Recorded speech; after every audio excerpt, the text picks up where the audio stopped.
ഇപ്പോഴും വലിയ രീതിയിലുള്ള സൈബർ അറ്റാക്കാണ്. ഞാൻ ഈ വിഷയത്തിൽ ഒരു തെറ്റും ചെയ്തിട്ടില്ല എന്നിട്ട് പോലും എന്നെ പല പേരുകൾ വിളിക്കുക, ചില പേരുകൾ നൽകി എന്നെ ഇപ്പോഴും അത് നിർബാധികം തുടർന്നുകൊണ്ടിരിക്കുകയാണ്. ഇപ്പം 3 അതിജീവിതകൾ മുന്നോട്ട് വന്നിട്ടുണ്ടെങ്കിൽ അവരെയും അപമാനിച്ചുകൊണ്ട് എത്രത്തോളം ക്യാരക്ടർ അസാസിനേറ്റ് ചെയ്യാൻ പറ്റുമോ അതുപോലെ എല്ലാം ക്യാരക്ടർ അസാസിനേറ്റ് ചെയ്തുകൊണ്ടിരിക്കുകയാണ്. ഇതിനൊരു മാറ്റം വരും എന്ന് പ്രതീക്ഷിക്കുന്നില്ല ഞാൻ.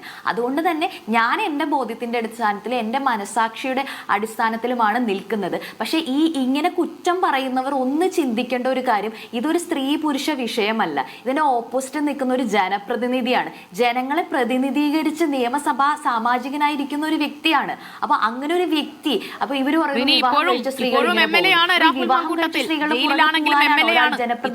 ഗുരുതരമായ പരാതികളും ആരോപണങ്ങളും ഉയർന്നു വന്നിട്ട് കേസെടുത്തിട്ടും ഇപ്പോഴും MLA സ്ഥാനത്ത് തുടരുകയാണ്.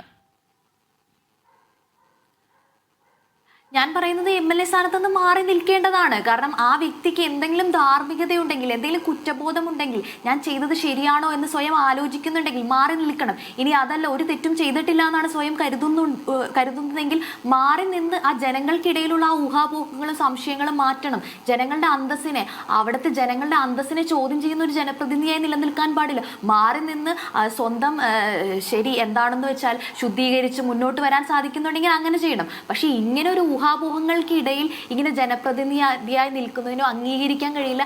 മാറി നിൽക്കേണ്ടത് തന്നെയാണ്. പിന്നെ എനിക്ക് പറയാനുള്ളത്, ആ പാർട്ടിക്ക് ഇതിന്റെ മേലിൽ ഒരു ഉത്തരവാദിത്വം ഇല്ല എന്ന് പറയുന്നത്